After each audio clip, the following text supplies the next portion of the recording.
final segment concerns some perhaps forgotten insights from World War II and the Cold War nuclear standoff. Several headlines herald increasing concern with the fate of the people and the nation of Ukraine as the Russian assault escalates. According to a New York Post report from March 4th, in a video speech to the people of Ukraine, President Volodymyr Zelensky expressed frustration with NATO's refusal to institute a no-fly zone he has requested. He stated, quote, "We believe that NATO countries themselves have created a narrative that the closure of the sky over Ukraine would provoke Russia's direct aggression against NATO. This is self-hypnosis of those who are weak, underconfident, although they may have weapons many times more powerful than ours." President Zelensky added, "Knowing that new strikes and casualties are inevitable, NATO deliberately decided not to close the sky over Ukraine." On March 5th, the New York Times reported that Senator Ben Sasse, Republican of Nebraska, said, quote, "Zelensky's message is simple. Close the skies or give us planes. Let's be clear-eyed about our options. A no-fly zone means sending American pilots into combat against Russian jets and air defenses in a battle between nuclear powers that could spiral out of control quickly." That same day, the National Review reported that Russian President Vladimir Putin said, "We hear calls to impose a no-fly zone over Ukraine. Any moves in such direction will be seen by us as participation in an armed conflict by the country that will create threats to our servicemen." He further stated that the imposition of a no-fly zone, quote, would bring catastrophic results not only to Europe, but to the whole world. On March 6th, a teaser for a Today Show interview read, quote, "Pressure will build in West to implement no-fly zone, analyst says." On March 7th, in an article headlined, "Russia accused of using cluster munitions and vacuum bombs in Ukraine," Yahoo News reported that the United States has credible evidence of Russia deliberately targeting civilians in their invasion of Ukraine. Secretary of State Antony Blinken indicated that such attacks would constitute a war crime. On March 8th, a Newsweek headline announced another development, quote, "Open letter urging Biden put no-fly zone over Ukraine, signed by 27 foreign policy experts." These headlines and the reports underneath them are likely distressing. It would be hard to be human and not be upset, distressed, angry, or in some other way concerned about what is being perpetrated in Ukraine. At the same time, there are concepts and insights we can bring to bear to make sense of what is happening, what options there may be, and what is at stake with every decision anyone involved may make. One insight from World War II is that bombing civilians does not break the spirit of the countries targeted. 80 years ago, the argument goes, the technology was insufficient for precision nighttime bombing of military resources nestled in and around urban areas. And nighttime bombing was necessary because anti-aircraft measures were more effective in daylight. So Hitler first, and the Allies next, bombed cities packed with civilians. Post-war sociological and other research revealed that, as a military tactic, bombing civilians was a failure. Hitler's bombing of London did not break Britain's resolve. The Allies' bombing of Dresden did not break Germany's resolve. More recent research, like that of Michael Hurlwitz and Dan Ryder, confirmed this finding for a longer time frame, going back to 1917 to the more recent period. And so does relatively recent experience confirm it. So I ask you, was American resolve broken by the 9/11 terror bombings, or was it strengthened? Seen in this way, one has to wonder about the mental state of the Russian leadership. Bombing civilians is not a rational military tactic to win a war, though it is a rational tactic if the aim is to simply harm or kill people. That the Russians are bombing civilians means it is reasonable to wonder whether the leadership are able to act as rational actors. It is reasonable to wonder whether one can predict their responses to changing tactical and strategic conditions. It is reasonable to wonder whether they can tolerate failing to gain everything they seek. A second insight concerns the doctrine of mutually assured destruction, MAD. You don't hear much about MAD these days, but it was a cornerstone of the deterrence theories governments used to decide which weapons systems and geopolitical moves were stabilizing and which were destabilizing. The doctrine of MAD is pretty simple.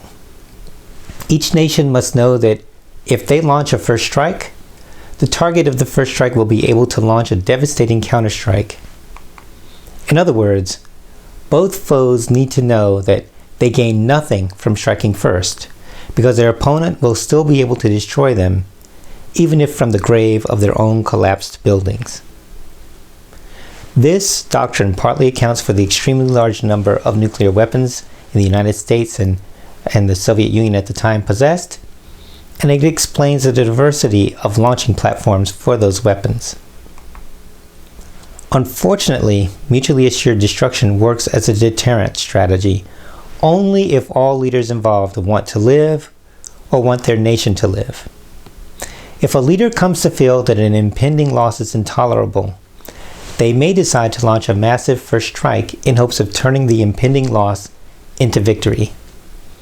They may reason that by launching first, they have a chance to survive if their opponent decides not to launch a counterstrike or is unable to do so.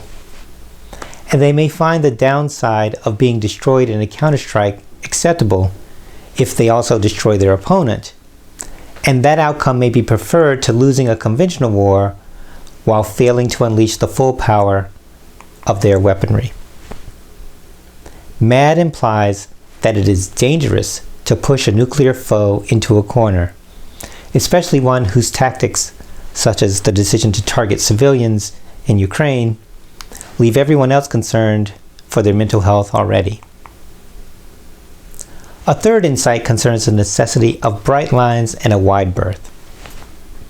It is well known that in war, as in other things, accidents happen, and it's difficult to carry out precise maneuvers. Ships and planes can lose their navigation and drift into peril. Bombs can fall out of bomb bays by mistake. Targeting software can fail. Messages with instructions can be garbled. Corrected versions can be jammed, and so on. Given the certainty that mistakes will happen, for approximately 50 years, the United States and Soviet Union avoided placing their troops on the same battlefield. Often proxies were pushed forward instead, a strategy with its own problems and inherent disrespect. But by keeping their armed forces at greater than arm's length, the two countries reduced the chance for error to push them into a nuclear war. Notably, mistakes still happened. One legendary incident occurred 3 weeks after the Soviets had shot down a commercial airliner that had strayed into restricted Soviet airspace, an event that heightened tensions. Amidst that tension, on the evening of September 26, 1983, the Soviet early warning radar detected a launch of 6 missiles from the United States. The officer on duty, Lieutenant Colonel Stanislav Petrov, believed it was a malfunction in the radar and reported the supposed launch detection as a malfunction.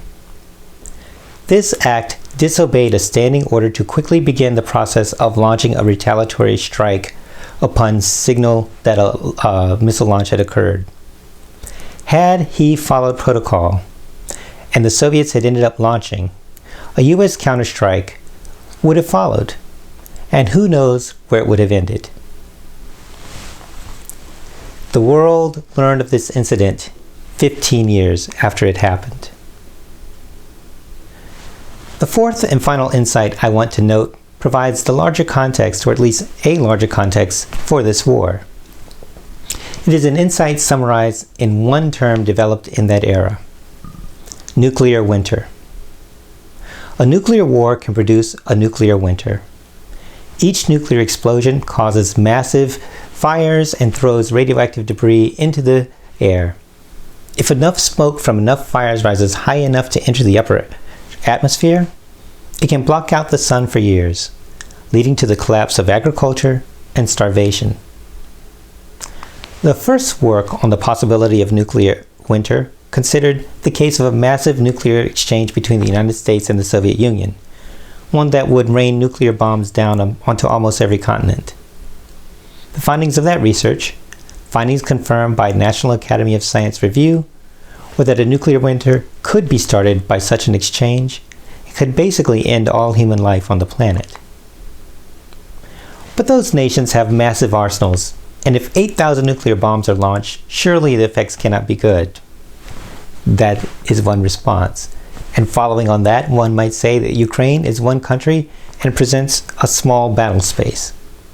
Consequently, some might say, a massive nuclear exchange is unlikely. Let's set aside the insights noted earlier of how difficult it may be to precisely predict an adversary's response. And let's set aside the evidence that the Russian leadership is distracted from pure military calculation, such that a military assessment may not be involved in whether a stopping point for a nuclear exchange can be found once an exchange is underway. Consider instead the breakthrough research of Alan Robach and Owen Brian Toon, summarized in a 2010 article in Scientific American, that established that a regional nuclear exchange totaling as few as 100 nuclear bombs could blot out the sun long enough to collapse agriculture and starve a minimum of 1 billion people. 100 nuclear bombs is less than 1.5% of the nuclear arsenal of the United States and Russia. Seen in this way, the implication of this research for us today is any use of nuclear weapons risks an exchange that will bring famine and pestilence to billions at best. These insights mean that no one is negligently consigning the people of Ukraine to a deadly shower of cluster bombs and vacuum bombs. It is just that the entire human species is at risk. And with that as a risk, one must tread very carefully. We can all understand President Zelensky's frustration and fury.